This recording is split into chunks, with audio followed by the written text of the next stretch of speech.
ನರೇಗಾ ರೂಪರೇಷೆ ಬದಲಿಗೆ ಕಿಡಿ, ಜಿ ರಾಮ್ಜಿಗೆ ರಾಜ್ಯ 40% ಪಾಲು ನೀಡಲಾಗದು ಅಂತ ಡಿಕೆಶಿ ಹೇಳಿರೋದು. ಯಾವುದೇ ರಾಜ್ಯಕ್ಕೂ ಇದು ಸಾಧ್ಯವಿಲ್ಲ, ಹೀಗಾದ್ರೆ ಯೋಜನೆ ಸಮಾಧಿ ಅಂತ ಡಿಸಿಎಂ ಹೇಳ್ತಾ ಇದ್ದಾರೆ.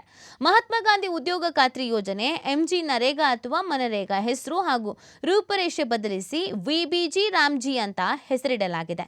ಈ ಮೂಲಕ ಬಿಜೆಪಿಯ ಅಂತ್ಯ ಆರಂಭವಾಗಿದೆ. ಕೇಂದ್ರ ಸರ್ಕಾರ ಹೇಳಿದಂತೆ 60-40 ಅನುಪಾತದಲ್ಲಿ ಯಾವ ರಾಜ್ಯ ಸರ್ಕಾರವು ಹಣ ನೀಡೋದಕ್ಕೆ ಸಾಧ್ಯ ಇಲ್ಲ, ಹೀಗಾದ್ರೆ ಈ ಯೋಜನೆಯ ಸತ್ತು ಹೋಗುತ್ತದೆ ಎಂದು ಉಪಮುಖ್ಯಮಂತ್ರಿ ಡಿಕೆ ಶಿವಕುಮಾರ್ ಅವರು ಕಿಡಿಕಾರಿದ್ದಾರೆ. ಎಐಸಿಸಿ ಪ್ರಧಾನ ಕಾರ್ಯದರ್ಶಿ ಸಚಿನ್ ಪೈಲಟ್ ಅವರೊಂದಿಗೆ ಜಂಟಿ ಸುದ್ದಿಗೋಷ್ಠಿ ನಡೆಸಿ ಮಾತನಾಡಿದ ಅವರು, ಗ್ರಾಮೀಣಾಭಿವೃದ್ಧಿ ಸಚಿವರಾದ ಪ್ರಿಯಾಂಕ್ ಖರ್ಗೆ ಅವರು ದೆಹಲಿಯಲ್ಲಿ ಮಂಗಳವಾರ ಸಭೆ ಕರೆದಿದ್ದಾರೆ. ಇಲ್ಲಿ ಅದರ ಬಗ್ಗೆ ಚರ್ಚೆ ನಡೆಸಲಾಗುವುದು ಅಂತ ಹೇಳಿದ್ದಾರೆ. ಮನ್ರೇಗಾ ಯೋಜನೆಯಡಿ ಕೇಂದ್ರವು 90% ಹಾಗೂ ರಾಜ್ಯ ಸರ್ಕಾರವು 10% ಅನುದಾನ ನೀಡಬೇಕಾಗಿತ್ತು. ಇದನ್ನು ಕೇಂದ್ರವು 60-40 ಅನುಪಾತದಲ್ಲಿ ನೀಡುವಂತೆ ಮಾಡಿದ್ದು, ಯಾವ ರಾಜ್ಯ ಸರ್ಕಾರವೂ ಹಣ ನೀಡೋದಕ್ಕೆ ಸಾಧ್ಯ ಇಲ್ಲ. ಈ ರೀತಿ ಆದರೆ ಕಾರ್ಯಕ್ರಮ ಸತ್ತು ಹೋದಂತೆ, ಇದನ್ನು ಸಮಾಧಿ ಮಾಡಲಾಗಿದೆ, ಪರೋಕ್ಷವಾಗಿ ಕೊಲೆ ಮಾಡಲಾಗಿದೆ ಅಂತ ದೂರಿದ್ದಾರೆ. ಇನ್ನು ಪಂಚಾಯಿತಿಯಿಂದ ಸಂಸತ್ತಿನವರೆಗೂ ಹೋರಾಟ ಮಾಡ್ತೀವಿ ಅನ್ನುವಂಥ ಎಚ್ಚರಿಕೆಯನ್ನು ಕೂಡ ಇದೇ ಸಂದರ್ಭದಲ್ಲಿ ನೀಡಿರೋದು.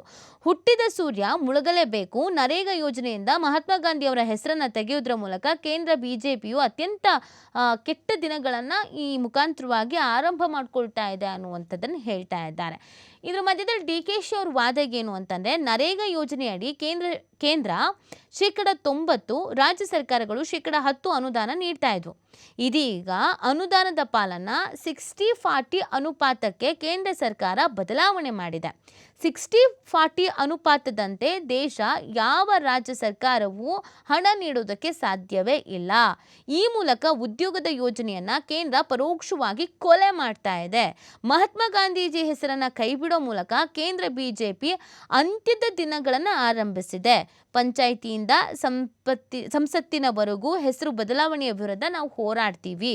ಪಕ್ಷದ ಮುಂಬರುವ ಕಾರ್ಯಕಾರಿಣಿಯಲ್ಲಿ ಹೋರಾಟದ ರೂಪರೇಷೆ ನಿರ್ಧಾರವನ್ನು ಮಾಡ್ತೀವಿ ಅಂತ ಡಿಕೆ ಶಿವಕುಮಾರ್ ಅವರು ಪ್ರತಿಕ್ರಿಯೆ ಕೊಟ್ಟಿದ್ದಾರೆ. ನಾವು ಇದ್ರ ಬಗ್ಗೆ ಹೋರಾಟ ಮಾಡಿಯೇ ತೀರ್ತೀವಿ ಅಂತ ಡಿಕೆ ಶಿವಕುಮಾರ್ ಅವರು ಹೇಳಿರುವಂಥದ್ದು. ಈಗಾಗಲೇ ಕೆಲವು ಕಡೆಯಲ್ಲಿ ಹೋರಾಟವನ್ನು ಕೂಡ ಮಾಡಲಾಗ್ತಾ ಇದೆ. ಈ ಯೋಜನೆ ಸರಿ ಇಲ್ಲ, ಇದು ತುಂಬ ಕಷ್ಟ ಆಗುತ್ತೆ, ರಾಜ್ಯಗಳಿಗೆ ಹೊರೆ ಆಗುತ್ತೆ, ಇದು ಬೇಕು ಅಂತಲೇ ಮಾಡ್ತಾ ಇರೋದು, ರಾಜ್ಯಗಳು ಕೊಡೋದಕ್ಕಾಗಲ್ಲ, ಆಗ ಈ ಯೋಜನೆ ಏನಾಗುತ್ತೆ, ನೆನೆಗುದಿಗೆ ಬೀಳುತ್ತೆ ಅಥವಾ ಈ ಯೋಜನೆಯ ಮಹತ್ವವನ್ನು ಕಳ್ಕೊಳ್ಳುತ್ತೆ, ಹೇಗಾದರೂ ಮಾಡಿ ಈ ಯೋಜನೆಯನ್ನೇ ಕೈ ಬಿಡಬೇಕು ಅನ್ನುವಂಥ ನಿಟ್ಟಿನಲ್ಲಿ ಇಷ್ಟೆಲ್ಲ ಪ್ರಯತ್ನಗಳನ್ನು ಮಾಡಲಾಗ್ತಾ ಇದೆ ಅನ್ನೋದು ಕಾಂಗ್ರೆಸ್ನವ್ರ ವಾದ ಆಗಿದೆ. ಬಟ್ ಬಿಜೆಪಿಗರು ಬದಲಾವಣೆಯನ್ನು ತರಲೇಬೇಕು. ಕಾಂಗ್ರೆಸ್ ಸರ್ಕಾರ ಅಧಿಕಾರದಲ್ಲಿದ್ದಾಗಲೂ ಕೂಡ ಈ ಹಿಂದೆ ಒಂದಷ್ಟು ಬದಲಾವಣೆಗಳನ್ನು, ಯೋಜನೆಗಳನ್ನು ಜಾರಿಗೆ ತಂದಿದ್ದಿದೆ. ಕಾಲಕ್ಕೆ ತಕ್ಕಂತೆ ನಾವು ಒಂದಷ್ಟು ಬದಲಾವಣೆಗಳನ್ನು ಮಾಡ್ಕೊಂಡು ಹೋಗಬೇಕಾಗತ್ತೆ ಅನ್ನೋದನ್ನ ಹೇಳ್ತಾ ಇದ್ದಾರೆ.